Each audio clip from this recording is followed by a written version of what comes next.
Gloire à toi, Dieu Tout-Puissant. Gloire à toi, cher Saint-Esprit. J'espère que déjà, de par la première partie de cet enseignement, tu as été grandement béni. Nous t'avons dit que si tu n'as pas de conviction, tu seras quelqu'un qui sera comme, non seulement déraciné par la force du vent aujourd'hui du siècle des âges, mais surtout tu seras quelqu'un qui aura tendance à être transporté ou emporté au loin par les convictions des autres. Au-delà même des convictions, par les simples opinions des hommes comme toi. Un enfant de Dieu doit non seulement prendre conscience qu'il a été ôté du milieu des autres, mais parce qu'il continue de vivre au milieu des hommes, il doit maintenant se montrer au quotidien sur la base de convictions qui s'alignent, qui s'arriment avec Dieu autant que possible. Alléluia. Et je t'ai donné d'apprécier le fait qu'un homme qui est sans conviction sur la terre, un homme qui n'a pas une vie qui est menée sur la base de convictions avérées, court simplement à sa ruine. Que tu le veuilles ou pas, que tu pries pour ça ou non, que tu es déjà Jésus ou non, pire même quand tu es en Christ, quand tu n'as pas les bonnes convictions en Christ, tu es malgré tout voué à la ruine, à la destruction. Alléluia.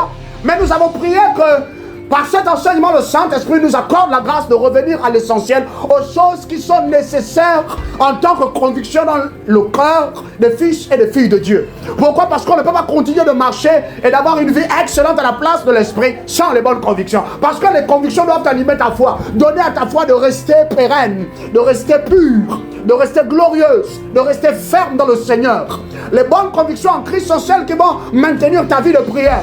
Au-delà des circonstances, au-delà des humeurs, au-delà du bien, du mal que les hommes vont te faire, au-delà de tout ce qui pourrait t'arriver sur la terre, tu as prié pour révoquer, mais c'est exactement la situation là pour laquelle tu as prié depuis 21 jours qui a fini par se passer. Ce sont les convictions qui vont te donner de continuer de pratiquer la présence de Jésus, ce qu'on appelle la prière. Ce sont les bonnes convictions qui vont te permettre d'adorer là où les hommes désormais sont en train d'adorer l'or, l'argent, les choses que ce monde offre. Simplement, toi tu vas continuer d'adorer Christ. Alléluia, dans l'abondance ou dans le manque pour le moment, tu vas continuer d'adorer Christ. Pourquoi? Parce qu'on n'adore pas Jésus, ou on ne rend pas gloire à Jésus, parce qu'il nous a donné déjà l'objet de nos désirs ou de nos convictions en lui. Non, on l'adore à cause de cette conviction. Il est Dieu, il est Seigneur, il est avant tout. Il est pendant que toute chose, et c'est d'ailleurs par lui que tout subsiste, tout tient, et Dieu est après que tout soit. Alléluia.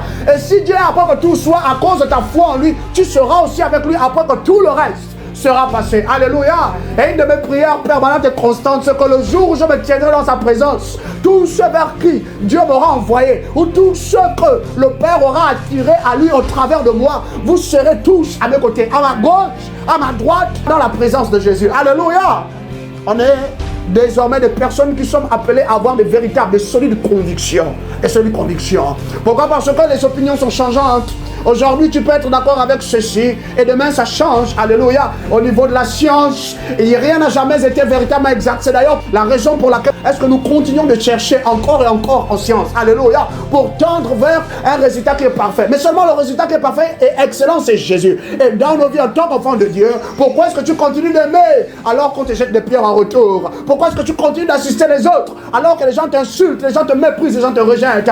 Pourquoi est-ce que tu continues d'avoir cette espérance en Jésus alors que jusqu'à maintenant tu as prié, ça fait 41 jours, il semblerait que le ciel se soit fermé, il semblerait que Jésus t'ait vomi, Jésus t'ait tourné le dos? Non, non, vous ne pouvez pas comprendre ce qui se passe entre le ciel et moi, entre Jésus et moi. Pourquoi? Parce que c'est le lieu de conviction. Quand tout ou dans la vie des hommes, beaucoup de choses auront échoué, les choses qui resteront, ce sont les convictions. Alléluia. Merci Jésus. Et cet après-midi, alors que nous continuons cet enseignement pour le terminer également, je veux simplement d'abord mettre en avant les bases de nos convictions en tant qu'enfant de Dieu. Pourquoi? Parce que tu peux être un homme, une femme dans le monde qui a des convictions. Si tes convictions-là ne sont pas dérivées sur ce que je vais te présenter cet après-midi, tôt ou tard, tu finiras par te trahir toi-même. Ou tu finiras par trahir tes convictions premières pour adhérer à d'autres convictions. Alléluia. Alors, en tant qu'enfant de Dieu, il est important que nous revenions à la source, aux choses évidentes et conséquentes. Bénis-nous, Saint-Esprit. Cet après-midi, nous sommes là à cause de toi. Nous sommes là pour toi. Nous allons faire vite. Pourquoi? Parce que nous allons établir, après ce fondement-ci, le dernier, troisième fondement de cette leçon. Alléluia. Comme je te l'avais promis, les choses dans lesquelles est-ce qu'un enfant de Dieu doit avoir des convictions fermes, constantes. Alléluia. Merci Jésus. D'abord, les bases de nos convictions. Note cela. C'est le fondement que nous établissons en premier aujourd'hui. Le socle des convictions du croyant. Aujourd'hui, tu dois te poser la question de savoir pourquoi j'ai prié. Ça a délivré quelques résultats, mais ça n'a pas délivré tous les résultats auxquels je m'attendais. Pourquoi je continue de prier 2 ans après, 3 ans après, 4 ans après? Alléluia. Pourquoi est-ce que je continue d'avoir la foi en Dieu? Pourquoi cette conviction ne me quitte pas en tant qu'enfant de Dieu? Ça doit plus être quelque chose comme face à laquelle nous sommes déblasés. On est aveugle, mais on continue seulement de professer ces choses-là. Pourquoi? Parce que soit on va continuer de perdre notre temps. Et si on continue d'avancer dans l'ignorance, on va seulement récolter 2 choses. Alléluia. On va ajouter de l'affliction dans nos vies, c'est-à-dire la douleur, la peine. Et deuxièmement, on va seulement aller vers ce qu'on appelle la déception dans la vie. Mais que cela ne soit plus notre partage. Alors, qu'est-ce qui, à la place de la prière, au milieu des hommes, au travail, dans la vie, qu'est-ce qui est premièrement la base de mes convictions en Jésus? Ce sur quoi mes convictions peuvent et doivent tenir. Premièrement, la parole de Dieu. Merci Jésus-Christ. The word of God. C'est peut-être des choses qui semblent être faciles, semblent être évidentes, c'est donné. Mais la parole de Dieu, la bien-aimée, c'est au-delà de ce qui est écrit, au-delà même de ce qui est vivifié. La parole de Dieu, c'est tout ce qui a à voir avec l'authenticité de Dieu. Tout ce que Dieu est là, quelles que soient les mesures, ça a été référencé ou encore reporté dans sa parole, chapitre après chapitre, surtout livre après livre. Mais cependant, pourquoi est-ce qu'aujourd'hui, il semble être compliqué pour notre génération à vivre intensément et pleinement ce que Dieu est? Pourquoi? Parce qu'il y a des choses qu'on n'a pas encore compris et il y a des choses auxquelles nous ne sommes pas parvenus, même par révélation, au sujet de la parole de Dieu. David l'a dit, Psaume 119, verset 105, que ta parole est une lampe à mes pieds. Il y a quelque chose avec la marche de l'homme. Il y a quelque chose avec la marche de l'homme. Et souviens-toi, le monde entier se couche dans la méchanceté. Le monde entier est sous la coupe du malin, du méchant. Il y a les ténèbres de par le monde. Désormais, pour avancer ou pour assurer ta marche, c'est la parole de Dieu qui va assurer ta marche. Tu comprends, n'est-ce pas? Puis il ajoute, il dit que ta parole, qui est lampe à mes pieds, est une lumière sur mon sentier. La voie que tu as empruntée dans la vie là va venir avec beaucoup de choses, des questionnements, sujets au doute, des questionnements, des remises en cause, des questionnements, dire en proie à perdre l'espérance, en proie à perdre la foi, que tu ne perdras pas au nom de Jésus-Christ. Il faudra que la parole de Dieu ait eu autant que possible de la place dans ton corps et que cette place ait été occupée, cet espace-là ait été dûment occupé par la parole de Dieu. Quelqu'un me comprend, n'est-ce pas? C'est ainsi aussi que lorsque nous considérons la parole de Dieu, 2 Timothée chapitre 3 au verset 16, la Bible dit que car toute écriture est inspirée de Dieu. Pourquoi? Elle est utile pour enseigner. Si on veut enseigner un homme, il faut faire recours à la parole de Dieu pour réfuter. Si on veut même contredire, on veut donner un contre-argument. Lorsque nous sommes en train de parler, échanger, par exemple, discuter de nos opinions, par exemple, discuter également de nos convictions, ou on va même plus loin. On va dans la vie pour présenter notre vie telle qu'elle est. C'est sur la base de la parole de Dieu qu'on pourra mieux se défendre. Pour enseigner les hommes, enseigner nos enfants, enseigner les grands jusqu'aux plus petits, mais surtout pour pouvoir être assis avec eux et discuter, converser librement et dans la paix. Même quand on n'est pas d'accord avec eux. Alléluia. Ensuite, pour redresser. Quand on a demandé à quelqu'un de faire quelque chose, mais qu'il ne l'a pas fait comme cela, c'est la parole de Dieu dont on doit se servir pour redresser la personne. Plus seulement les punitions. Les punitions ont leur place. La même parole de Dieu recommande de punir l'enfant comme il faut. De ne pas éloigner de lui la verge. La verge, c'est bon. De sorte que l'entraînant dans les voies du Seigneur, il ne s'en détourne pas, même quand il sera devenu grand. Alléluia. Et pour apprendre à mener une vie conforme à ce qui est juste. On veut mener une vie juste, n'est-ce pas?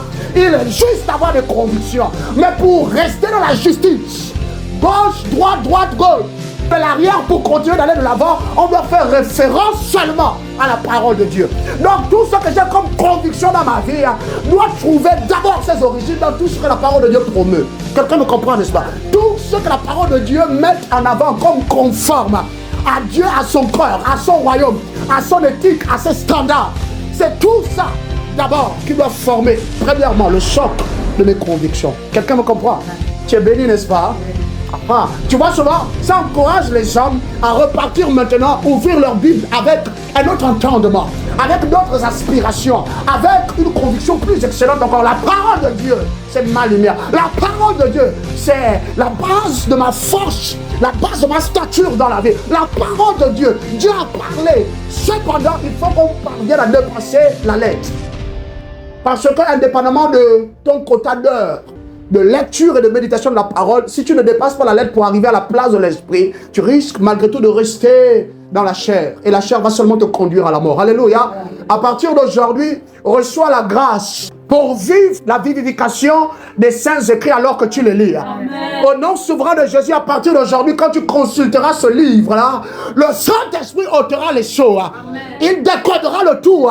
Et tu seras désormais exposé à la vie de l'Esprit qui vient avec les saints écrits. Amen. Merci Jésus-Christ. Deuxième unité de notre socle dans la vie, la doctrine de la sanctification. Note, aujourd'hui, là, la sanctification est soit un tabou au milieu des fils de Dieu, ou la sanctification est mal comprise. C'est-à-dire le processus, la vie là, que nous devons mener. C'est un type de vie, tu sais, la sanctification. Simplement, par exemple, la sanctification, ce n'est pas mentir. Rester conforme à la vérité, c'est la sanctification. Mais c'est tellement, aujourd'hui, triste et malheureux à un tel point que, malheureusement, on continue de grandir dans ces convictions qui sont fausses et qui ne viennent pas de Jésus. La sanctification, ça c'est à voir avec le frère et la sœur qui n'ont pas déjà des rapports sexuels ensemble. C'est fou. Tu sais, moi souvent ça me pose un problème. On ne peut pas consulter la Bible. On ne peut pas dire qu'on consulte la personne de Jésus. Son esprit au milieu de nous, vivant au milieu de nous, parmi nous, et revenir de tes temps de prière, de retraite avec ces révélations-là. Alléluia. Non. La doctrine de la sanctification transcende tout cela. Jésus l'a dit en des mots certains. Il a dit, vous avez appris beaucoup de choses par mon serviteur, parce que avant que son fils même Moïse ne fût, moi je suis. Alléluia. Donc il vaudrait bien pour vous désormais là, au-delà de ce que vous savez déjà, revenir jusqu'à moi. Eux là, ils ont seulement été comme des GPS, des balises, pour vous permettre de vous retrouver à des moments bien précis, venant ou revenant jusqu'à moi. Est-ce que quelqu'un comprend? Donc, la doctrine de la sanctification désormais, dans le processus de la vie, nous devons comprendre que c'est une des choses qui tient nos convictions conformes à Christ. Nos convictions conformes, telles qu'elles dans nos cœurs. Nos convictions. La sœur nous a dit qu'elle est convaincue d'une des choses dans sa vie. La multitude de révélations que Dieu lui a accordées d'avoir au sujet de sa propre vie. Elle le sait, elle en est convaincue. Dieu les lui a partagé expressément au-delà de la gloire qu'il devait d'abord lui révéler, ou encore au-delà de l'espérance qu'il devait remettre à son beau-fils dans son cœur. Non, c'était surtout pour lui donner de savoir que je suis le Dieu qui est illimité et je suis le Dieu qui va donner à ces choses de trouver manifestation durant tes jours sur la terre. Un enfant de Dieu doit avoir des convictions. Mais ces convictions-là sont soutenues ou fortifiées par le fait que je me suis adonné à la sanctification. 2 Corinthiens, au chapitre 7, verset 1, Bible du Sonneur déclare ceci. Mes amis, puisque nous possédons ce qui nous a été promis en ces termes, purifions-nous de tout ce qui corrompt le corps et l'esprit, pour mener ainsi une vie pleinement sainte, dans la crainte de Dieu. Tu veux rester quelqu'un qui se sanctifie, n'est-ce pas? Crains Dieu. Prie pour avoir de la crainte solennelle, la crainte véritable. Et la crainte, ça n'est pas de la peur, non. La crainte, c'est le choix que j'ai fait de placer Dieu au-dessus de tout le reste et de le révérencer tous les jours de ma vie. Quelqu'un me comprend? C'est ça la crainte de l'Éternel. La doctrine de la sanctification, le processus de la sanctification. Et la sanctification donne à l'homme qui pratique jour, nuit cela, de se lever dans des mesures de sainteté toujours plus excellentes. Ces mesures-là. Alléluia. Jusqu'à parvenir à nouveau au standard de Jésus-Christ. Et c'est là-bas que tu vas. Et je prophétise sur ta vie, que ce soit correct ou incorrect, que ce soit facile ou non facile, que ce soit clair déjà ou encore confus, que tu sois combattu devant toi, combattu derrière toi ou pas combattu du tout, tu n'arrêteras pas de pratiquer la sanctification. Au nom souverain de Jésus. Merci Yahweh. Troisième et dernière unité, formant les bases de nos convictions face à la vie, le Saint-Esprit. My God. Je me souviens encore de mes jours dans la foi. Et une de mes mamans, cette femme, chère à mon cœur, précieuse, elle m'apprenait un cantique là, parce que j'étais blasé, tu sais, de la personne du Saint-Esprit. Et je ne sais pas si je me souviendrai encore pleinement de l'air, mais il y a une partie qui disait, le Saint-Esprit est là, le Saint-Esprit est là, la mort a disparu, Dieu donne un plein salut, et sur le monde entier, le grand jour s'est levé, le Saint-Esprit est là. Alléluia! Tu sais bien aimé, hein? Si tu es un enfant de Dieu et tu n'as pas un contact régulier, permanent, personnel et profond avec le Saint-Esprit, tu es perdu. Jésus t'a sauvé, mais malgré tout, tu es perdu. Hein. Parce que la nature des choses que Satan va présenter désormais aux hommes, aux fils de l'homme sur la terre, c'est au-delà de ton intellect, au-delà de ta conscience d'être un homme dans un corps bon, au-delà de tout ce que tu as appris à l'école, au-delà de la dextérité de tes diplômes. C'est le Saint-Esprit qui va te permettre de voir clair. Au milieu de ce qui est clair. Ça veut dire donc très clair. C'est lui qui va te permettre de voir ce qui est bon. Très bon au milieu de tout ce qui est bon. Est-ce qu'on me comprend? Là, c'est plus juste l'ordre de non, Satan nous attaque. Satan va nous tromper. Satan va nous tricher. Non, c'est maintenant une affaire de... Nous sommes arrivés à un point dans la vie. Hein. Sur quelle base tu te tiens pour parler comme tu parles?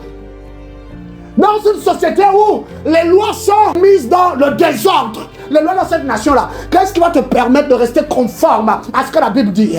C'est le Saint-Esprit. Enfant de Dieu, aujourd'hui, tu n'as pas encore le Saint-Esprit.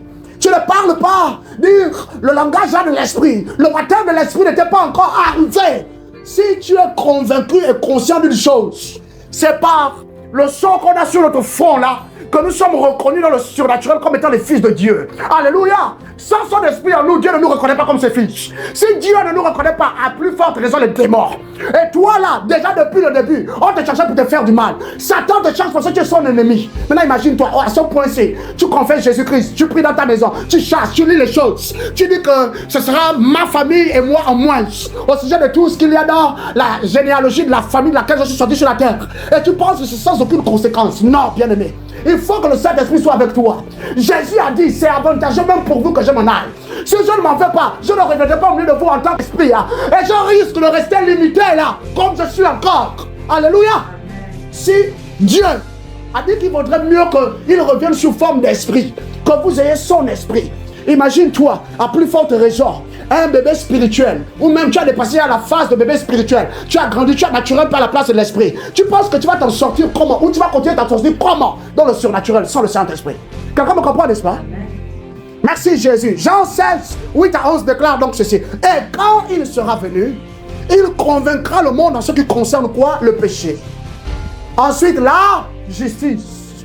Puis le jugement. Certains enseignements nous ont donné de prêter ceci en confusion. Le Saint-Esprit ne convainc pas le croyant du péché. C'est peut-être la première fois que tu entends ça, mais je vais te le dire bien. Le Saint-Esprit ne convainc pas non plus le croyant de la justice. Est-ce qu'on me comprend? Et quand on parle de jugement, ça n'a pas non plus à voir avec le croyant.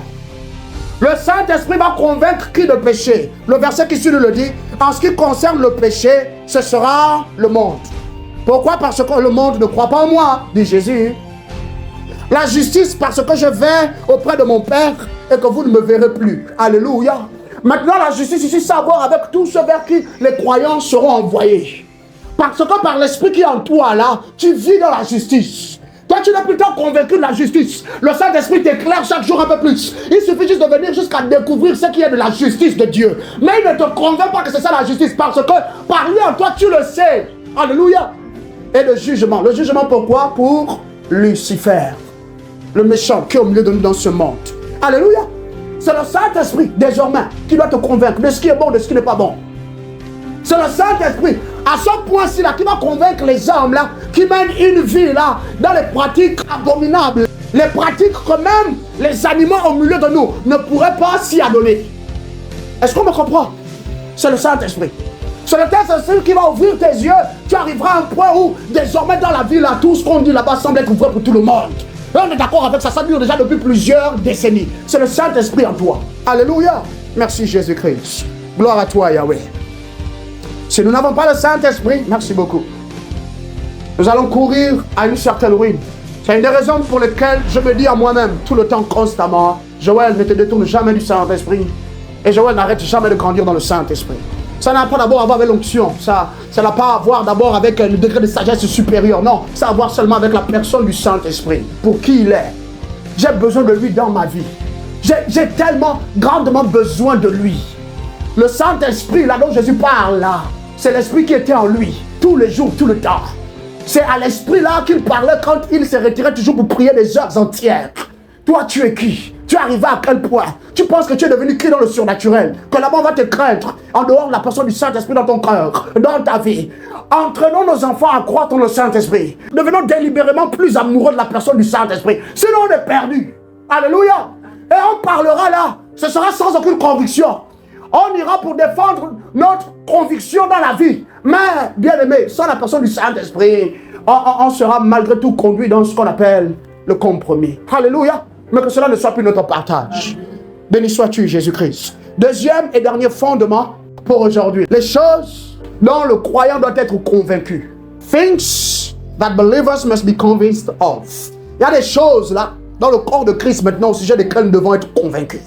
Pourquoi? Parce que si on les prend dans des dynamiques autres que celles-ci, telles que listées, telles que présentées, en fait, on va mélanger les choses. Et à cause de ça, malgré tout, on ne pourra pas produire autant que nous sommes appelés à produire. Quelqu'un me comprend? Et il y a certaines choses dans le corps de Christ au sujet desquelles toi et moi, là, nous devons être convaincus. Ton frère, ta soeur, comme toi et moi, doivent également être convaincus. Et si on n'est pas convaincus de façon optimale, de façon adéquate, on ne pourra pas grandir parallèlement dans le Seigneur. Est-ce que quelqu'un me comprend? On ne pourra pas prendre, ou on prendra que très difficilement la même direction. On parlera que très difficilement de la même manière au sujet des choses dont Jésus a parlé.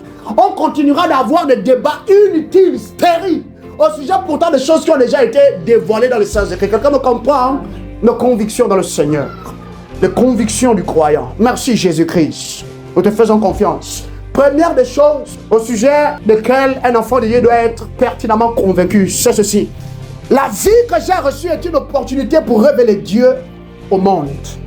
Un enfant de Dieu doit de manière résolue être convaincu de ceci. La vie qui m'habite, le don de la vie que j'ai reçu, c'est une opportunité. Je t'ai enseigné au sujet des opportunités. Tu es censé maximiser autant que possible l'opportunité, les opportunités qui ont été dessinées pour toi par notre Père. Alléluia.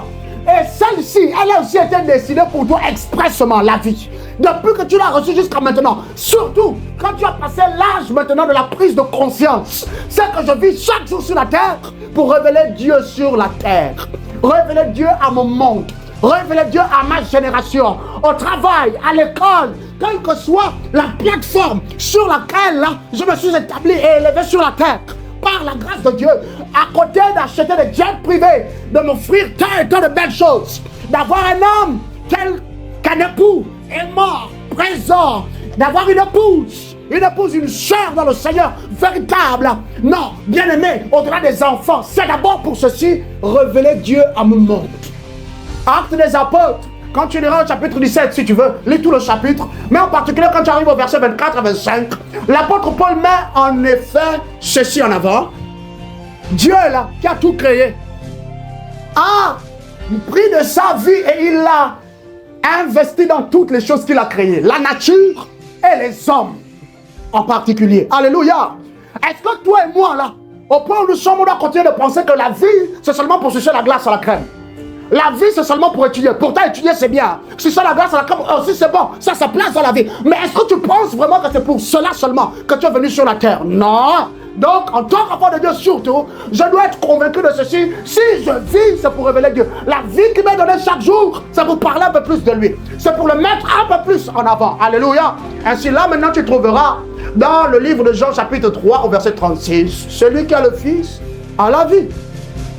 Là, on parle maintenant de notre mesure de vie. Plus même la vie terrestre, simplement, donnée à tous les hommes. Maintenant, c'est à ceux-là qui sont revenus à la place originelle, en Christ.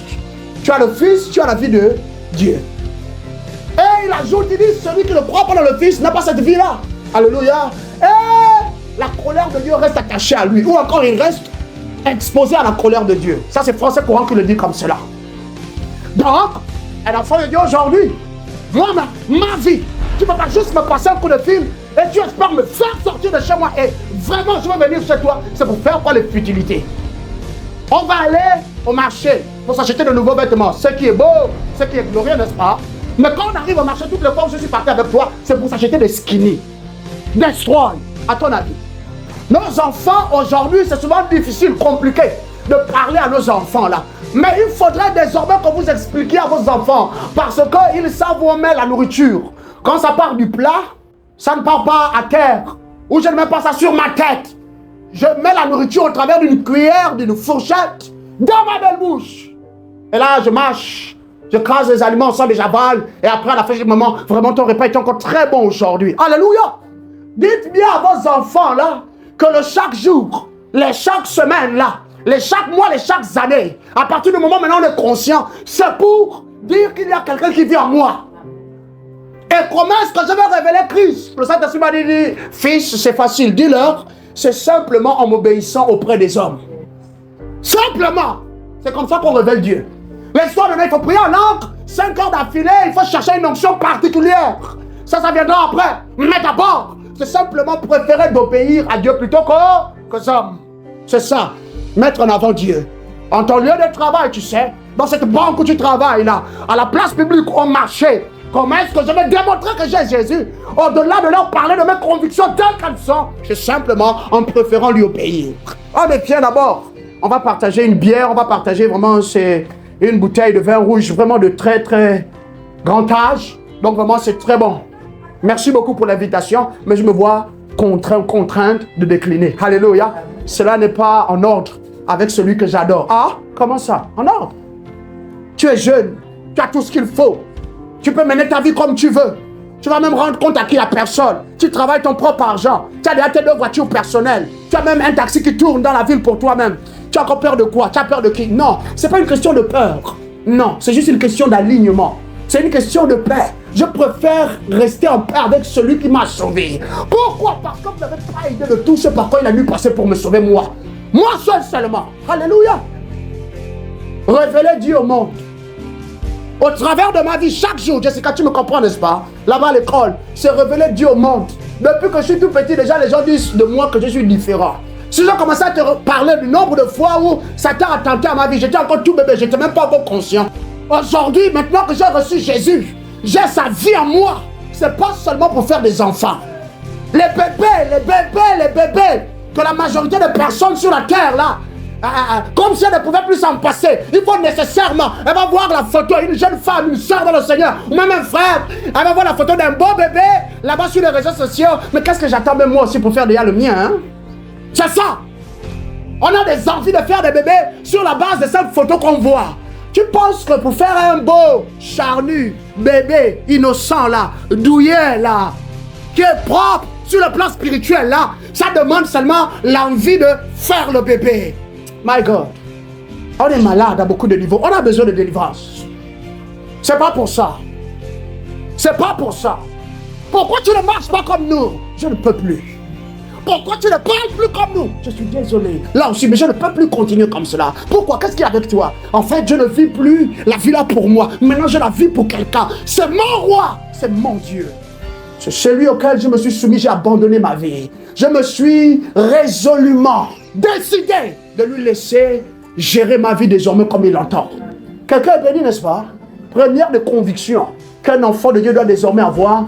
La vie que je vis est une opportunité. Mon chaque jour, c'est pour révéler un peu plus Christ. C'est pour révéler un peu plus Christ. Et je prie qu'à partir d'aujourd'hui, dans la continuité, révéler Christ devienne la chose que tu feras au mieux. Amen. Donc, quoi que ce soit que tu toucheras, ce que tu diras, comment tu te présenteras aux hommes, même ton accoutrement, révélera Christ davantage. Amen. Au nom de Jésus-Christ. Merci Yahweh.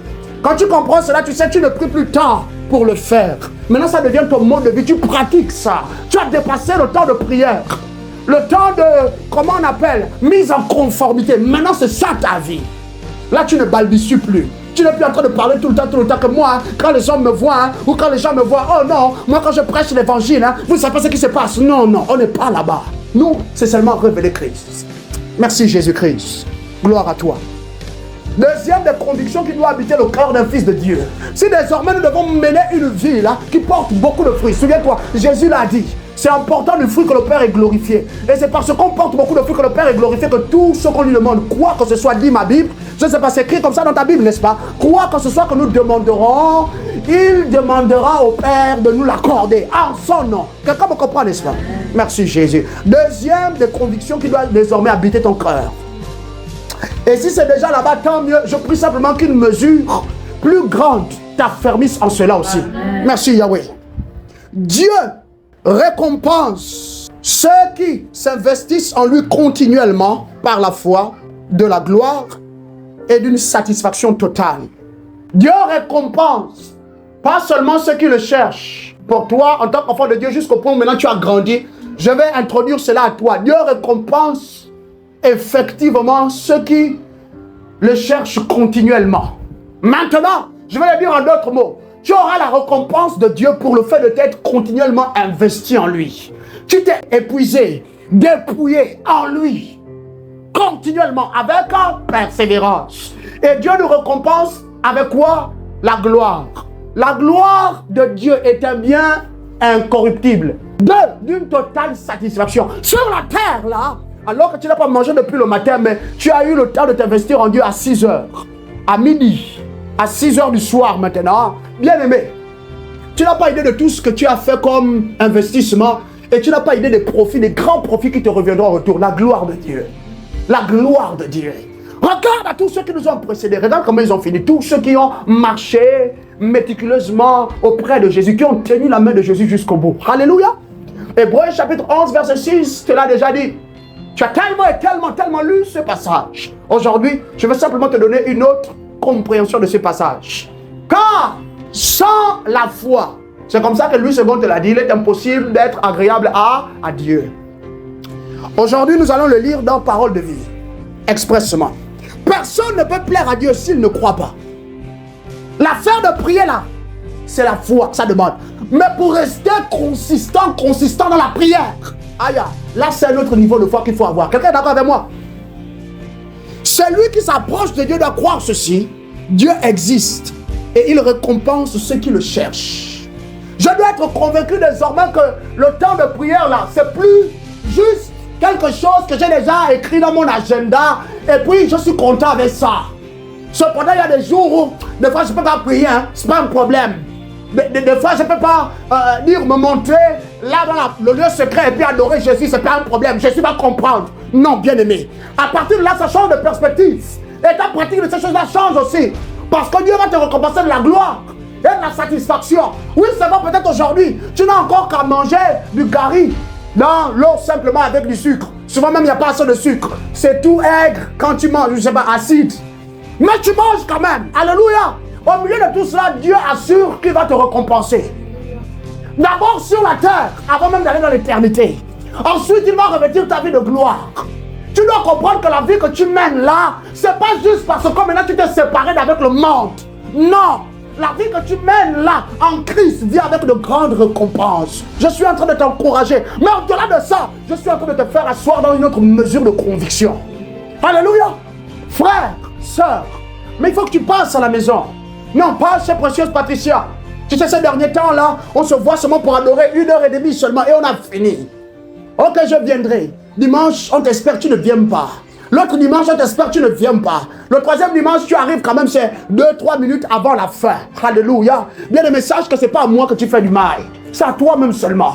C'est que tu ne jouiras jamais d'aucune des récompenses là que Dieu a promis pour tous ceux-là qui doivent le chercher. Le chercher continuellement. Continuellement. À partir de ce moment-là, c'est plus parce que le pasteur m'a demandé de prier 3 fois par jour. Que je vais prier 3 fois par jour. Maintenant, je sais qu'à mon espérance, souviens-toi, est rattachée une très grande récompense. Et là, savoir avec mes convictions. Donc, je prie. Donc, j'adore. Donc, je jeûne. Donc, je vais dans les retraites. Donc, je pardonne. Donc, j'assiste. Donc je soutiens, donc j'épaule, donc je mets de mon argent pour la réussite de certains projets, non seulement dans la maison de Dieu, hein, mais même au sein de ma famille, mais surtout aussi hein, auprès de parfaits inconnus. Pourquoi? Parce que la Bible me dit qu'une de mes convictions en tant qu'enfant de Dieu, désormais, dans la prière et toute autre chose, c'est qu'à cela est rattaché ou sont rattachées de très grandes récompenses. Quelqu'un est béni avec moi? Merci Jésus. Merci Yahweh. J'aurais encore mieux te dire davantage à ce niveau, mais nous devons passer à cause de notre temps. Alléluia. Et je prie que le Saint-Esprit intensifie ceci, alors que tu me réécouteras. Que le Saint-Esprit intensifie ces quelques paroles au sujet de cette conviction-là, que mon Père va sûrement me récompenser. Mon Père me voit, il voit tous mes efforts que je pratique dans le secret et encore plus au milieu des hommes. C'est pas un problème. rejetez-moi, crachez-moi dessus. C'est pas un problème, je sais où je vais et je sais ce qui me viendra. Je sais pourquoi je dois perdre du poids maintenant. Oh. C'est une affaire de nécessité, hein. C'est de l'ordre de la destinée. Hein. Je ne peux pas juste continuer de mener ma vie sans jeûner quand il faut que je jeûne. Hein. Toute une année, pas même une fois, un 21 jours de jeûne personnel. Toi aussi en tant qu'enfant de Dieu, pas même une fois, 3 jours de consécration à Yahweh seulement dans toute l'année. Aïe, bien aimé. Il y a une grande récompense. Amen. Ça s'appelle la gloire. Amen. La satisfaction totale. Après cet enseignement viendra un enseignement bien aimé. Hein? Beaucoup d'entre nous vont se retrouver. Le jour-là même, je t'assure, ton corps va être à la fois non seulement reconforté, consolé dans le Seigneur, mais ton corps va bondir de joie, véritablement. Alors que tu attends encore la promotion, tu attends le chèque, tu attends l'argent, tu attends le virement bancaire. C'est pas un problème. La joie aura déjà été à son comble dans ton cœur, attendant tout le reste. Merci Yahweh, tu le fais tant de bien. Nous t'aimons. C'est une de mes convictions chaque jour. Troisième conviction. Tous les principes spirituels donnés aux croyants marchent et sont assez puissants pour assurer son voyage dans la vie. Les principes spirituels. Il y a la prière, cette chose-là, que beaucoup d'entre nous désormais, là, on regarde, c'est plus maintenant comme un fardeau, un labeur plutôt que toute autre chose. La prière, c'est une des très enrichissantes bénédictions qui a été donnée aux fils de l'homme d'avoir en leur possession. Prier, c'est un privilège, c'est une grâce, c'est une très très grande grâce, c'est pas un fardeau. Alléluia. L'amour, ce sont là les principes spirituels. La lecture et même la méditation des saints écrits, ce sont des principes spirituels qui ont été donnés pour ta bonne marche sur la terre. Mais regarde où nous sommes arrivés. Combien d'entre nous jouissons encore d'un ministère de la prière adéquat et excellent? Combien d'entre nous jouissons encore d'un ministère de la lecture et de la méditation des saints écrits adéquat, bien aimé? Et en contrepartie, regarde comment nous, la plupart des enfants de Dieu, on se comporte. On marche comme des canards. Excuse-moi d'utiliser cette expression comme ça, c'est pas contre toi, c'est simplement la nature de la vérité. Pourquoi? Parce que la plupart d'entre nous là, on est toujours enclin là à aller voir un peu ce qui se passe derrière la maison. Quelqu'un, tu vis dans une cité, il y a la peinture partout, ça sent assez bon. On prend bien soin des ordures, mais tu vas quitter ton quartier à quelle heure? 18, 19 heures, parce qu'on ne doit pas te voir. Tu vas aller loin là-bas, dans la forêt, ou à l'orée de la forêt, pour aller rendre visite à un babalao, pour aller rendre visite à une maman. Alléluia. Et la maman là s'appelle comment? Dourengenge. Quand tu arrives là-bas, tu cherches quoi? Non, c'est la promotion au travail. Pourquoi? Parce que semblerait-il la prière de plus puissante. Pourquoi? Parce que tu vas aller faire un fétiche, un blindage. On te combat toi au travail. Effectivement, il y a les attaques. Il y a les attaques en place. Comment faire pour s'en sortir? Non, moi j'ai prié, je n'ai rien vu. Je n'ai rien vu. Mais toi et moi, bien aimé, à partir d'aujourd'hui, tu m'écoutes, n'est-ce pas? Une de tes convictions de la vie, c'est que la prière marche. Dis-le avec moi, ça marche. Oh, dis-le que ça marche. Dis la lecture, la parole marche. La méditation des saints écrits, ça marche encore. Je prie que cela réveille des convictions nouvelles en toi. Au nom souverain de Jésus, sois injecté, perfusé et rempli par de nouvelles convictions. La prière marche encore. Le jeûne marche encore. Oh, honorer l'Éternel avec la prémisse de tous ses revenus, ça marche encore, bien-aimé. Et ça doit être de tes convictions. Et donc, à cause de ça, je ne peux pas arrêter de prier. Je ne peux pas. Je suis désolé. Ça fait partie de moi. C'est autant je respire que je dois prier. Ça fait partie de moi, la lecture et la méditation de ces écrits. Ça fait partie de moi. L'homme ne vivra pas seulement que de pain, mais aussi de toute parole qui sort de la bouche de Dieu. Je suis convaincu qu'à chaque fois que je médite, je suis en train de manger. Je suis en train de me nourrir. C'est pas un type de vie que l'on voit déjà, mais c'est un type de vie certain à faire au-dedans de moi. Alléluia. Et là, tu passes 10 années, 15 années, 20 ans. Pourquoi même toi? Et tu ressembles toujours au jeune homme que tu étais lorsque tu avais tes 28 ans. Oh my God. Alléluia. Satan ne peut pas me convaincre du contraire. Non. Le voyage que toi et moi, là, nous avons été appelés à dire entretenir. Parce que c'est de station en station, c'est-à-dire de point d'arrêt à un autre point d'arrêt, à un autre point d'arrêt, jusqu'à ce qu'on arrivera. Souviens-toi, la destination de la destinée, c'est Jésus. Je te l'ai enseigné, n'est-ce pas? Mais entre maintenant et là-bas, je dois rester convaincu. Papa Joël, l'enfant était malade. On a prié. On a fait même 3 jours. On a observé le jeûne avec la prière. On a crié à l'intervention divine. Mais finalement, ton petit ami là, il est mort. Bien-aimé, je sais que c'est douloureux, mais rassure-toi, la prière, la marche. Dieu sait pourquoi. À son point-ci, il a préféré que mon petit copain retourne déjà à lui. Mais la prière marche. N'abandonne pas la prière. Non, n'abandonne pas le pardon. N'abandonne pas le rassemblement des saints bien-aimés. Pourquoi? Parce que c'est Satan qui fait ça seulement. C'est lui qui œuvre contre toi et contre moi. Il veut œuvrer, persécuter tes convictions. Mais au nom souverain de Jésus, tu ne perdras pas tes convictions. Amen. Alors que maintenant tu es en train d'être exposé, hein, tu ne perdras pas tes convictions. Amen. Non. C'est l'affaire de la vie. C'est l'affaire de la vie. Jeunes gens aujourd'hui, moindre chose, ils se compromettent. Moindre chose, la plupart de nos pères, ils pleurent. Nos mères, elles pleurent parce que, on dit en anglais, there's no money to buy the bill. Bills are so many on the table. Il y a tellement de factures impayées. À l'école, les enfants, factures ça et là, tellement sur sa table à coucher, ou encore son chevet de lit. Elle fait comment? Seigneur, il y a un ancien petit copain, tu te souviens, c'est quand j'avais même 18-19 ans. Il était gentil avec moi, mais j'ai dû le quitter par principe spirituel. Depuis que tu étais rentré dans ma vie, j'avais dû tourner le dos à cet homme-là. Mais il ne m'a jamais fait de mal. Et voici, il revient encore. Il n'y a pas l'argent, papa. On ne fait que prier. Ça ne vient pas, père. Et récemment, là, il est revenu en ville. Il a eu mon contact. Il m'a appelé. Il me propose de repartir avec lui. Est-ce que c'est pas possible de recommencer? Jésus-Christ, je fais comment? Jésus, je fais comment? Et là, tu es en train, là, de prier, de crier à Dieu.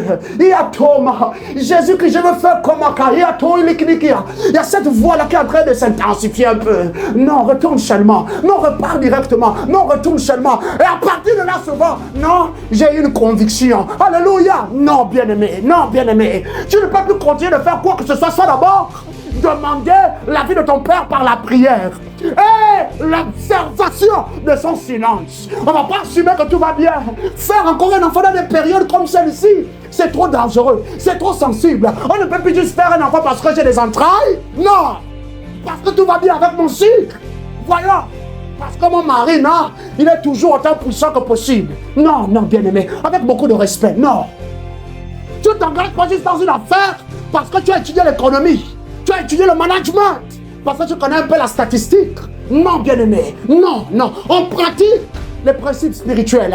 En eux vient une puissance capable de délivrer et de performer la dignité, la souveraineté de Jésus dans ta vie et dans ma vie. Au sein de ta famille, dans ton quartier, même dans ton pays.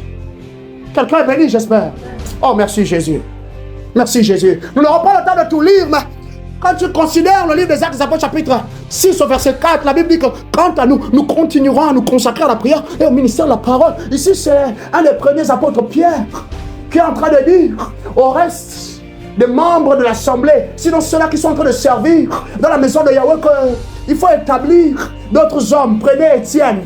Alléluia. Prenez aussi même Philippe. Et là, ils pourront servir pleinement. Mais pour ce qui est de nous, là, ce qui a fait de nous des apôtres, ce qui a fait de nous des hommes et des femmes là, intègres, tellement glorieux dans le Seigneur, c'est le ministère, non seulement de la parole, mais également de la prière. Le ministère de la prière dans nos vies et de la parole. Bien aimé, les principes spirituels marchent. Retournons aux principes spirituels. On a à manger, on n'a pas à manger. Hein. On s'assure d'abord qu'on a tout mis ensemble et qu'on a observé le principe de l'intelligence sur la terre. Mais on retourne pratiquer la prière. On retourne pratiquer l'adoration à Jésus. On retourne pratiquer la louange à Dieu. Au milieu de la plénitude, mais surtout dans le manque. Oh Saint-Esprit, accorde-nous la grâce. Élève ta voix avec moi un moment, je te prie juste. Seigneur, miséricorde, miséricorde et grâce pour à nouveau observer et pratiquer les principes spirituels de tout mon corps, de tout mon corps, de tout mon corps, de tout mon corps, de tout mon corps. Demande-le-lui. Hein. Demande-le-lui dans des moments accablés, confondus. Hein. Je suis même sur le point d'être jeté finalement. Père, la prière. Père, l'action de grâce. L'action de grâce à toi, de tout mon cœur, véritablement Père, de tout mon cœur, la confession de ta parole, au lieu de la situation, la confession de ta parole, au lieu de ce qui est en train de se passer par-dessus tout. Béni sois-tu, Jésus. Merci, Yahweh, tu ne nous abandonneras jamais. Merci, Seigneur Dieu notre Père. Merci, Seigneur Dieu notre Père. Alors que tu es en train de prier, j'entends quelqu'un qui est en train de pleurer. Tu es en train de pleurer, tu es là, net, le long de ton lit, et tu es en train de demander quelque chose à Dieu. Dans cette situation, comment je vais faire pour en sortir? Par l'Esprit de l'Éternel, je t'apporte cette parole de réconfort. Je suis sur le point d'intervenir. Je suis sur le point d'intervenir. Je suis sur le point d'intervenir dans ta situation. Tu es ferme. Tu es ferme. Garde le commandement. Je suis sur le point d'intervenir. Je ne te laisserai pas tomber. Amen. Merci Jésus-Christ. Nous te bénissons, nous t'adorons. Merci Père. Nos convictions dans le Seigneur. Au nom souverain de Jésus, nous avons prié. Amen. Oh, merci Saint-Esprit. Quatrième conviction du croyant. Le rêve divin que je porte dans mon cœur est une semence d'espérance et l'assurance d'un glorieux futur pour les générations. J'ai un rêve. Bien sûr, ton voisin au quartier, bien sûr, ton collègue de travail, ta collègue là a aussi un rêve. Ils ont des rêves, comme toi aussi tu as des rêves. Mais sauf que toi, tu as un rêve divin dans ton cœur. Et en tant qu'enfant de Dieu, il faut que tu saches que ce rêve-là, c'est de l'ordre d'une conviction. C'est une semence d'espérance. D'abord pour toi-même, ensuite, c'est l'assurance de la gloire pour les générations. Nos pères, ceux qui nous ont naquis, doivent voir au travers de nous la gloire. Le potentiel de la gloire, l'évidence de la gloire de Jésus-Christ. Ils doivent en être bénis. Alléluia. Pourquoi? Parce que tout enfant est appelé à faire mieux que son père et sa mère. Au nom de Jésus, je renforce ce décret dans ta vie. Tu feras mieux que ton père, Amen. Mieux que ta mère, Amen. Et tu feras mieux que tes parents tous deux réunis. Amen. En matière de gloire, en matière d'accomplissement, en matière d'excellence, au nom souverain de Jésus. Amen. Merci Yahweh. Merci Yahweh. Si je vis sur la terre, Annie, Patricia, j'espère que vous me comprenez là. C'est pour apporter de la gloire aux hommes. Si je vis comme je vis là, si moi je passe le temps à regarder avec grande minutie les songes que j'ai, si je passe le temps à demander au serviteur de Dieu, à la servante de Dieu ce que le songe là veut dire, ça n'est pas pour rien. Pourquoi? Parce que cela entretient l'espérance dans mon cœur. L'espérance. Quand il y a la menace du renvoi, l'espérance. Menace d'un diagnostic, un cancer. Menace d'un diagnostic, alléluia. Non, c'est une maladie en phase terminale. Même qu'on ne peut pas guérir. Allez-y seulement attendre.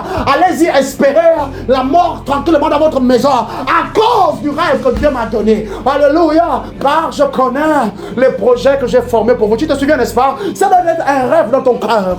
Un rêve. Et là, ce rêve te donne de pouvoir observer, point après point, par détail, les projets que Dieu a formés pour toi, afin de te donner un avenir et de l'espérance. Pourquoi? Parce que ce ne sont pas des projets de malheur, mais des projets de paix. Quelqu'un avec moi, n'est-ce pas?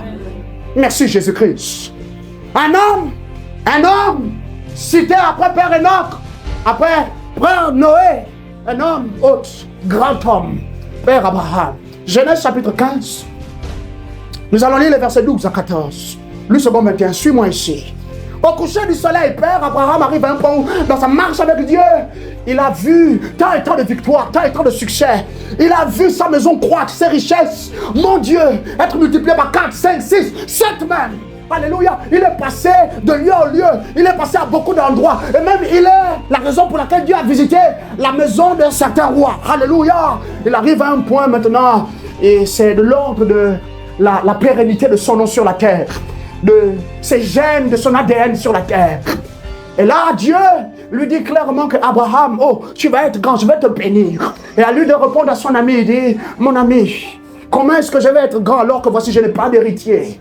Alléluia. Le seul fils qui est né dans ma maison, c'est mon serviteur, Eliezer de Damas. C'est à lui là que reviendra toutes mes richesses. Et même, rassure-toi, je vais lui enseigner le culte à toi. Et à Dieu de lui dire, non, Abraham, non. Je vais te donner un héritier. Tu porteras un fils. Alléluia. Dans tes vieux jours, tu auras un fils. Et ce jour-là, Dieu l'incite, l'instruit à une alliance. Il lui dit, prends une génisse de 3 ans. Je crois, prends également une brebis ou un cabri de 3 ans. Puis après, il ajoute, prends tourterelle, prends une jeune colombe, va et immole-les. Alléluia. Et là, tout le reste de la journée, Père Abraham a passé le temps à chasser les oiseaux de proie qui venaient se poser sur l'offrande qu'il avait déposée sur l'autel à Yahweh. Jusqu'au point où, maintenant la soirée est en train d'arriver, la Bible déclare qu'une grande fatigue vint s'emparer de lui et un sommeil profond l'emporta. Alléluia. Et voici ce que la Bible nous expose dans Genèse à partir du verset 12. Au coucher du soleil, un profond sommeil tomba sur Abraham. Et voici qu'il fut assailli par la terreur et une grande obscurité. Tous ceux ici qui sont assaillis par la terreur et une grande obscurité, que la lumière de Yahweh apparaisse soudain dans les ténèbres. Amen. Dans ton cœur et autour de toi. Amen. Que la lumière luise. Que la lumière soit au nom souverain de Jésus.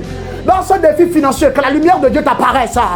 Dans lance ce défi là-bas à la maison, dans ton quartier, avec ton bailleur, avec ton chef hiérarchique, que la lumière de Dieu soit au nom souverain de Jésus. Merci Yahweh. L'Éternel dit à Abraham, sache que tes descendants seront étrangers dans un pays qui ne sera pas à eux. On les réduira en esclavage et on les opprimera pendant 400 ans. Le rêve. Il a eu un rêve. Toi aussi, tu as eu un rêve. Il y a des choses que Dieu t'a communiquées. Il y a des choses que Dieu t'a dites. Et souvent, même dans la plupart de ces rêves-là, tu n'étais pas avantagé, n'est-ce pas? Mais Jésus est avec toi. Depuis là-bas, dans le rêve, et même après que tu sois sorti du rêve, Jésus est avec toi. Et à cause de ça, aucun rêve qui parle contre ta destinée, contre ta gloire ne s'accomplira. Seul le contraire s'accomplira. Le contraire, les projets de Dieu. Le contraire, les déclarations de Dieu sur ta vie. Au nom souverain de Jésus. Amen. Cependant, ajouta Yahweh, la nation dont ils seront esclaves, c'est moi-même qui la jugerai. À partir d'aujourd'hui, par le manteau dont je suis le porteur sur la terre, je prie que le Saint-Esprit rentre dans ta vie, rentre dans ta famille, rentre dans le quartier où tu vis et commence à juger tes oppresseurs, qu'il commence à juger tes antagonistes, qu'il commence à juger tous ceux qui te persécutent, qu'il commence à juger au sein de la maison de ton père et de ta mère, ceux-là qui t'ont gardé esclave, qu'il les juge tous, que maintenant soit le temps de la rétribution pour le méchant, à cause de toi et pour ton bien. Et ils sortiront ensuite avec de grandes richesses. Alors, bien-aimés, les rêves sont l'un des moyens principaux par lesquels Dieu passe pour se révéler à son peuple, parler à ses fils et à ses filles, pour nous annoncer et nous révéler les choses qui doivent venir. Alléluia. Mais combien d'entre nous, nous ne rêvons plus? Combien d'entre nous-mêmes, on rêve encore, mais on ne rêve plus à la manière de Dieu? Alléluia. N'est-ce pas Dieu qui a dit dans Joël chapitre 2 verset 28 que et dans les derniers temps, je vais répandre de mon esprit. Et à partir de là, à cause de la capacité qui viendra avec mon esprit sur toute chair, vos fils et vos filles prophétiseront. Comment est-ce que nos jeunes gens ne prophétisent plus aujourd'hui? Dans nos maisons, même dans nos assemblées, dans nos lieux de culte. Ah, mon Dieu, il dit que vos vieillards auront des songes. Comment est-ce que nos pères et nos mères ne songent plus? Ah, mon Dieu! Comment est-ce que nos jeunes gens n'ont plus de vision? N'ont plus de vision, Jésus-Christ. Seigneur Jésus, je t'aime, je me donne tout à toi. Que les écailles de mes yeux tombent pour que je te voie tel que tu es. Oh Jésus-Christ. Emmène-moi Jésus. Emmène-nous. Les choses simples là, qui révèlent la grandeur de Yahweh. Le rêve dans ton corps, le ciel et la terre. Hey. Ouvre mes yeux. Que je vois ton âme. Hey. Que je cesse Jésus-Christ à la taille des illusions que j'affronte la nuit, le jour. Pause, bien-aimé. Comprends-le, si tu dois tenir encore et encore, c'est à cause du rêve que Dieu t'a donné. Il y a un rêve que tu transportes. Tu étais plus jeune, tu as grandi. Un jour, tu étais à la place de la prière. Soudain, fouf, quelque chose est rentré en toi. Et depuis là, tu marches comme un homme, tu marches comme une femme qui ne regarde plus à ces circonstances. À cause de quoi? Pas parce que non, le compte en banque est déjà garni. Pas parce que ma cuisine est déjà pleine. Pas parce que les enfants ont déjà réussi à l'école. Pas parce que le premier a déjà obtenu le poste budgétaire, il travaille déjà. Non. Mais à cause du rêve. À cause du rêve Jésus-Christ. Ouvre mes yeux que je vois, Père. Il y a une armée qui m'entoure. C'est un rêve, bien-aimé. C'est un rêve au sujet des générations, au sujet des nations, au sujet de ceux qui doivent encore venir. Bien-aimé, Dieu compte sur toi. Et tu dois savoir que le rêve en toi est une conviction pour te maintenir dans l'espérance. Tu es plus grand. Chante-le avec moi, je te prie. Tout ce qu'on dit ce soir, Yahweh, tellement grand. Tout ce que l'on dit ici-bas. Alléluia, Jésus-Christ. Tu es plus grand que les mots du dictionnaire. Tellement grand. Tellement grand. Ça, c'est Yahweh. Le Dieu que tu adores. Ce que tu fais à ta tête. Crie-le avec moi, mon aîné. Mon aîné.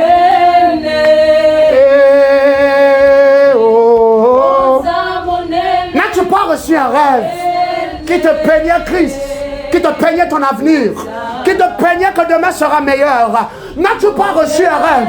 N'abandonne pas le rêve, n'abdique pas le rêve. Non, continue, travaille, focalise-toi sur le rêve. Le rêve vient pour te mettre en avant la grandeur de Dieu. C'est la raison pour laquelle maintenant tu es encore incapable de tenir. Tu es incapable même de croire. Tu as du mal à y croire. Le rêve vient avec Jésus. Le rêve a été engendré par Jésus. Initié par Jésus. C'est pour cela que tu es convaincu que par toi-même, tu n'y arriveras pas. Et c'est vrai, mais compte sur Yahweh. Compte sur celui qui est plus grand que toi. Plus grand que tous les mots du dictionnaire. Tu as un rêve dans ton cœur. Et le rêve là, c'est pour maintenir l'espérance. Le rêve là, c'est pour engendrer la gloire demain. Engendrer la gloire dans ta vie. Engendrer la gloire autour de toi. Bien-aimé, garde le rêve vivant. Alléluia. Merci Jésus.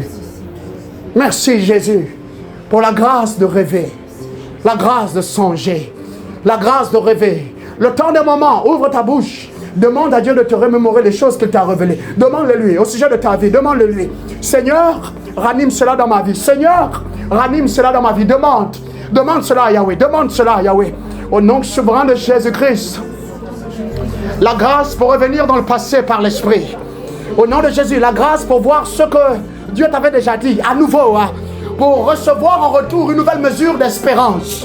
Une nouvelle mesure d'espérance dans ton cœur. Une nouvelle mesure d'espérance. Une nouvelle mesure d'espérance dans tes pensées. Une nouvelle mesure d'espérance qui accompagne des convictions. Maintenant, au nom souverain de Jésus-Christ, pour te relever dans cette situation. Pour regarder devant toi à nouveau. Au nom de Jésus, pour avoir assez d'audace. Pour confronter désormais les difficultés. Regarde le rêve. Pour que tu aies assez d'audace et de foi. Pour confesser que tout va bien avec toi. Et que tout se finira bien. Déclare-le sur ta vie. Merci Jésus-Christ. Rebande meleya kababa, uziatansa, sebeleliada, noria karakoba. Merci Jésus-Christ. Gloire à toi, nous te bénissons. Au nom souverain de Jésus, nous avons prié. Oh, le peuple de Dieu est béni. Merci Jésus-Christ. Cinquième conviction qui doit désormais être la tienne dans le Seigneur, face à la vie, dans la vie. Vis-à-vis de toi-même personnellement, quand ça t'en vient pour vouloir te tromper encore, te tricher, toutes ces choses-là qui vont ramener tes convictions au beau fixe, il faut que tu saches que le rôle que j'ai été appelé à jouer dans la vie a été spécifiquement préparé pour moi. Donc, je dois nécessairement le découvrir et le jouer, ce rôle-là, avec considération divine et diligence. Merci Jésus-Christ. Un enfant de Dieu doit désormais arrêter de prendre avec légèreté ce qu'il lui est demandé de faire dans la vie. Surtout en ton lieu de travail. Vous savez, Dieu s'assurera à beaucoup de niveaux pour la plupart d'entre nous qu'on est des chefs, des patrons uniques au-dessus de nos têtes. À beaucoup de niveaux, au début. Et là, on apprendra l'humilité, on apprendra la persévérance dans ce qui est bon. On apprendra la tendresse et la douceur. On apprendra aussi le respect. Et à côté de cela, on apprendra à faire tout selon ce qui est écrit. Et tout ce que vous faites, faites-le comme le faisant pour le Seigneur. Alléluia. Mais il faut que tu saches aussi, bien-aimé, tu es ici, moyen âge, tu es adolescent maintenant. Il faut que tu comprennes, jeune adulte. Il y a même des gens avancés en âge. Avec respect, il faut que tu comprennes que le rôle que tu as été appelé à jouer sur la terre, là, c'est toi qui dois le jouer. Parce que si tu ne le remplis pas pleinement, un autre sera contraint de le jouer pour toi. Tandis que lui ou elle a déjà son rôle à jouer. Et ça risque de devenir comme un fardeau. Alléluia. Donc, à partir d'aujourd'hui, reçois la sagesse pour découvrir pleinement le rôle que tu as été appelé à jouer sur la terre. Amen. Je prie encore que le Saint-Esprit ouvre tes yeux par rapport à ce qui te concerne comme rôle à jouer. Amen. Dans ta propre vie, dans la vie des gens qui t'entourent, la vie de tes enfants, la vie de tes supérieurs hiérarchiques, dans le Seigneur ou en dehors, au nom souverain de Jésus. Amen. Alléluia. Et quand j'ai trouvé le rôle que j'ai été appelé à jouer, bien aimé, il faut que tu saches que c'est une conviction. Si je ne le fais pas, personne d'autre ne va le faire. Et le truc, c'est qu'il y aura des conséquences toujours, dans un sens, et des récompenses dans un autre sens. Mais dans tous les cas, en tant qu'enfant de Dieu, je dois savoir que personne d'autre ne va jouer ce rôle-là à ma place. Personne d'autre ne va le jouer pour moi. Et si je ne joue pas mon rôle, des gens vont continuer de grincer les dents. Des gens vont continuer de rester dans la pauvreté. Des gens vont continuer de rester des esclaves dans les ténèbres. Des gens vont continuer de rester esclaves des embargos. Esclaves des alliances que les aïeux ont tissées avec Satan. Est-ce que quelqu'un me comprend? Dans le Seigneur, dans la vie en général, le rôle que tu dois jouer là, arrêtons d'avoir encore ce langage. Oh, moi je ne connais pas encore plus que ça. Oh, moi je n'ai même rien. Ah, vraiment, mais qui me connaît même sur la terre là? Oh, dans Libreville là même, qui m'a vu, qui me connaît? Moi, est-ce qu'on connaît même mon nom? Moi, je suis né même de quelle famille? Famille très pauvre. Alléluia, bien-aimé. Je veux que ça s'arrête au milieu de nous désormais. Dieu compte sur toi. Dans toute une génération, il regarde à toi avec grand intérêt pour ceci. Le rôle que tu as été appelé à jouer, il espère que tu le découvres et que tu le remplisses pleinement avec considération divine. Considération divine. Moi, je travaille avec les petits-enfants à la maternelle. Regarde ton rôle là avec considération divine. Considération divine. Moi, je suis infirmière. J'apporte des soins derrière le médecin. Alléluia. Les malades, c'est pas toujours facile de parler avec eux, de les encourager, de les édifier. Considération divine. Considération divine. C'est pas pour moi que je le fais. C'est d'abord pour Dieu. Pour que cela amène la gloire à Dieu. Et ensuite, c'est pour le bien de tous ceux qui m'entourent. En particulier, ceux vers qui Dieu m'envoie directement, ou ceux qui sont attirés à Dieu au travers de moi. Souviens-toi, Jésus l'a dit comme ceci: nul ne vient au Père que par moi. Et parce que toi, désormais, tu es une extension de Jésus, les gens viendront aussi au Père par toi. Ce n'est pas un blasphème. Alléluia. Merci Jésus. Jean 4, 32. Nous sommes à un point où Jésus doit passer nécessairement par la Samarie. Tu sais ça, n'est-ce pas? Puis il arrive là-bas, au lieu d'arriver dans la ville, il s'arrête au puits. Un des puits d'un de ses fils et serviteurs, Père Israël. Tu connais, n'est-ce pas? Plus connu avant sous le nom de Jacob. Et une de ses filles vient puiser. Et c'est une de ces filles-là qui a vécu, mais à beaucoup de niveaux, le manque de considération divine dans sa propre vie. À cause de ça, elle a été ballottée d'homme en homme. Et là, elle croise Rabbi, le géant de l'éternité. Et puis tout de suite, il explicite sa vie. Elle lui dit: comment ça? Je perçois que tu es un prophète. Avant, même les païens pouvaient percevoir en un homme de Dieu que c'était un homme de Dieu. Mais aujourd'hui, maintenant, c'est avec les apparats. Jésus là, un jour, je vais te parler expressément, juste comme ça, même avant de commencer de nos services. Je vais te parler de comment il était accoutré. Jésus, comment il était habillé. Jésus, si ce n'était pas par l'esprit, ou encore par un cœur qui avait de bonnes résolutions, tu ne pouvais pas voir en Jésus Dieu. Tu ne pouvais pas voir en Jésus un saint, un oint de Dieu. Bref. Elle a perçu tout de suite que Jésus était Rabbi, le prophète des prophètes. Et elle lui dit: Rabbi, ce que tu m'as dit est vérité. Même celui avec qui je suis maintenant, ça n'est pas le mien. Et à partir de là, elle a été libérée parce que Jésus, en effet, lui avait donné de l'eau à boire. Mais c'était un contact spirituel. Alléluia. Elle est partie toute joyeuse. C'est ainsi que, quand les apôtres qu'il avait envoyés allaient acheter à manger parce qu'il était affamé, il avait soif également, reviennent, ils le trouvent. Et puis soudain, il leur dit finalement: je n'ai plus faim. Mais c'est toi qui nous as envoyés pour aller prendre à manger. Tu avais faim, n'est-ce pas, Rabbi? C'est là, comme tu aimes là, le pain sans levain. Non, précieux enfants, je n'ai plus faim. Mais donc, qui lui a donné à manger? C'est ainsi qu'au verset 31, Jésus dit d'abord que je dois manger une nourriture que vous ne connaissez pas. Verset 32 du chapitre 4 de Jean, Jésus leur dit que voici ma nourriture, c'est de faire la volonté de celui qui m'a envoyé et de mener à bien son œuvre. C'était le rôle que Jésus savait qu'il était venu jouer sur la terre. Toi et moi, il faut qu'on découvre désormais aussi le rôle que nous avons été appelés à jouer. Petit, grand, c'est pas grave. Mais ça doit être une des convictions en ceci dans ton cœur, que le rôle là, aucun autre ne va le jouer, ne doit le jouer en dehors de moi, sinon honte à moi. Nous sommes bénis, n'est-ce pas? C'est pas beaucoup de temps. Il faut qu'on court. Merci Jésus-Christ. Tu pourras faire la lecture plus tard à la maison des autres passages. Sixième conviction d'un enfant de Dieu. Ma vie est le projet de Dieu. En conséquence, seule la gloire la caractérisera très bientôt. Ta vie est un projet, mais ce n'est pas seulement le projet d'un homme. Ce n'est pas le projet du plus grand architecte du monde, avec respect. Alléluia. Ta vie et ma vie ne sont pas entre les mains d'un homme dans un laboratoire terrestre. Ta vie et ma vie sont dans un laboratoire qui est céleste. Et là-bas, ce n'est pas n'importe qui, ce n'est même pas les anges. Non, non, non, bien aimé, ce ne sont même pas les saints qui nous ont précédés. C'est Dieu lui-même, Jésus-Christ, qui est en train de façonner, de former ta vie. Hein. Peu importe, aujourd'hui tu as encore le manque. Alléluia, comme compagnon dans ta vie, dans ta maison. Aujourd'hui tu es là encore, c'est la disgrâce. Il n'y a pas assez de gloire déjà pleinement dans ta vie. Ce n'est pas un problème. Rassure-toi, c'est seulement une question de temps. Aussi vois que tout a un début sur la terre là, cela aussi a une fin. Donc, la pauvreté va finir. Je suis sorti d'une famille pauvre. Une famille pauvre ne peut pas et ne sortira pas de moi. Ça doit être tes résolutions et tes convictions. Alléluia. Très bientôt, la gloire va finir par apparaître. Va caractériser ma vie. Ainsi, Ésaïe 43, verset 18 le scande jusqu'à 19. Dieu dit, ne vous souvenez plus des choses anciennes, de celles qui sont passées. N'avons plus le temps, nous aurions lu. Alléluia. Pourquoi? Parce que je suis sur le point de faire une chose nouvelle. Avec ta vie, la bien-aimée. Qu'importe. ce qui s'est passé avant. Tu es arrivé à un point, n'est-ce pas? Sache que ta vie ne va pas finir comme cela. Comprends-le sans être convaincu. Ta vie ne finira pas comme elle a commencé. Amen. Non, non. Quel que soit le domaine de ta vie. Dieu dit qu'il va faire une chose nouvelle. Elle est même sur le point d'arriver. Ne la connaîtrez-vous pas? Arrêtons-nous là. Ne la connaîtrez-vous pas? Ça veut dire donc que jusqu'à ce point-ci, certainement tu n'as pas connu ce que Dieu est en train de façonner dans le secret. Ce que Dieu est en train de forger dans le secret. Mais au-delà d'être une prophétie, je t'annonce et je te déclare à toi, ta vie va bien finir. Amen. Tu finiras bien sur la terre. Amen. Tu finiras dans la gloire, amen, dans les réjouissances. Amen. Parce que tu auras payé le prix. Et que Jésus-Christ est celui qui œuvre dans ta vie. Sois fortifié. Ou sois affermi dans cette conviction. Amen. Septième et dernière conviction que le croyant, le bien-aimé, désormais en Jésus-Christ, doit avoir, sur laquelle il doit se tenir, désormais mener sa vie avec radicalisme. Radicalisme. Alléluia. Tous mes efforts sont la préparation pour l'éternité avec Jésus. Tous mes efforts, je suis éprouvé. C'est difficile et c'est compliqué sur la terre.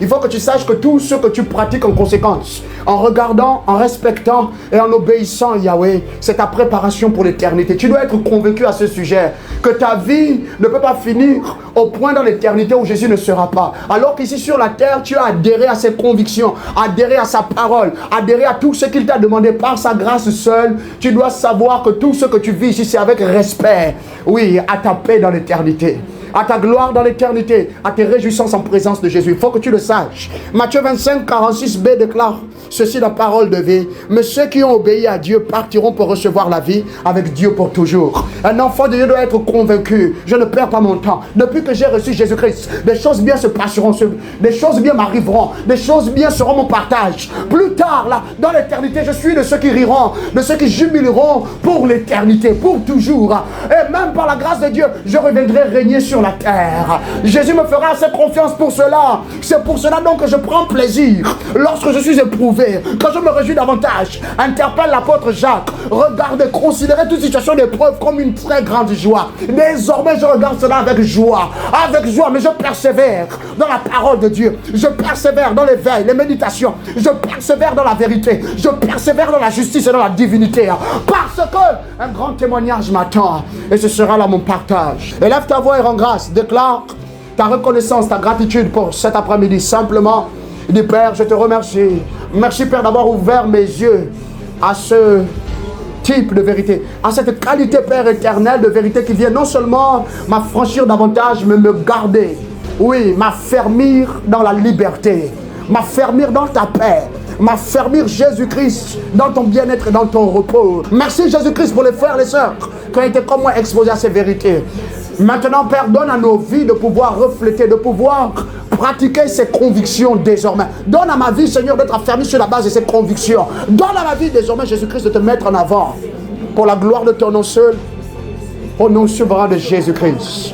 Éternel, je prie maintenant pour chacun d'entre nous, ici présent, Père, que tu descendes sur nous, que tu descendes comme un rafraîchissement, que tu descendes comme ces eaux vives, comme cette eau qui va rafraîchir nos cœurs, rafraîchir nos âmes.